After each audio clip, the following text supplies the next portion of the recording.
नमस्कार, मैं आचार्य प्रवीण तिवारी। आज बात करेंगे, क्या आरक्षण के समाप्त होने की कोई दूर दूर तक संभावना बनती है क्या? जैसा कि कहा जाता है, जब किसी की उत्पत्ति होती है उसी समय उसका अंत निर्धारित हो जाता है और ये ग्रहों पे निर्धारित होता है। जब किसी का जन्म होता है उसी समय उसकी आयु भी निर्धारित हो जाती है कि वह कितने दिनों तक इस धरा पर, इस धरती पर रहेगा या रहेगी। उसी तरह आरक्षण के विषय में जैसा कि विगत कुछ वर्षों से विपक्ष के द्वारा भ्रम फैलाया जा रहा है कि आरक्षण समाप्त हो जाएगा, आरक्षण का अधिकार छीन लिया जाएगा। क्या है इसकी सच्चाई? इसकी कोई संभावना बनती है क्या? जो हमारे दलित भाई बहन इसको लेकर चिंतित रहते हैं या चिंता करते हैं कि कोई सरकार उनके इस आरक्षण को छीन लेगी या उनका अधिकार समाप्त कर देगी, क्या इसमें कोई सच्चाई है भी या सारी चीजें मनगढ़ंत है? तो जैसा कि मैंने आपको बताया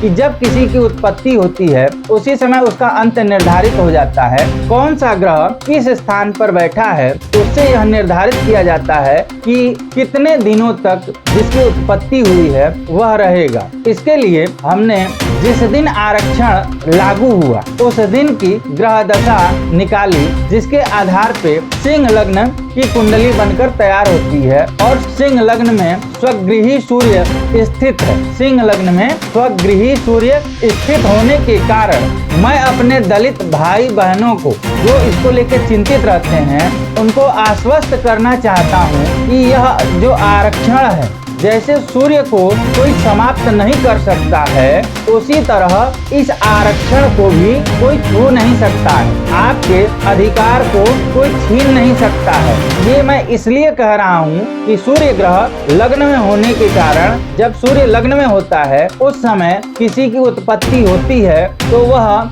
आजीवन काल तक, चिरंजीवी काल तक, अनंत काल तक वह वास करता है, उसका प्रभाव रहता है। तो मैं अपने दलित भाई बहनों को यह ज्योतिष के माध्यम से कहना चाहता हूं कि आपको किसी भ्रम में आने की जरूरत नहीं है, किसी के बहकावे में आने की जरूरत नहीं है। जैसा कि पिछले लोकसभा चुनाव में विपक्ष के नेता द्वारा संविधान की प्रतियां लहराकर कही गई कि संविधान बदल दिया जाएगा, आरक्षण का हक ले लिया जाएगा, यह एक पूरी अफवाह है। अगर किसी को संविधान बदलना होता, अगर मोदी जी को संविधान बदलना होता तो 303 सीट के साथ भी बदल सकते थे, लेकिन मोदी जी की ऐसी कोई नीयत नहीं है।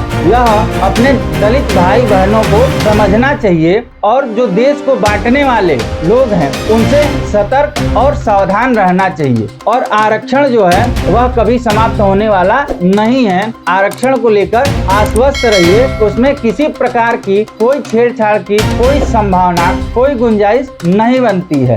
इस वीडियो में इतना ही। आगे आपकी जो भी समस्याएं हैं उसके ऊपर उसका समाधान लेकर के हम वीडियो के माध्यम से लाते रहेंगे। धन्यवाद। हर हर महादेव।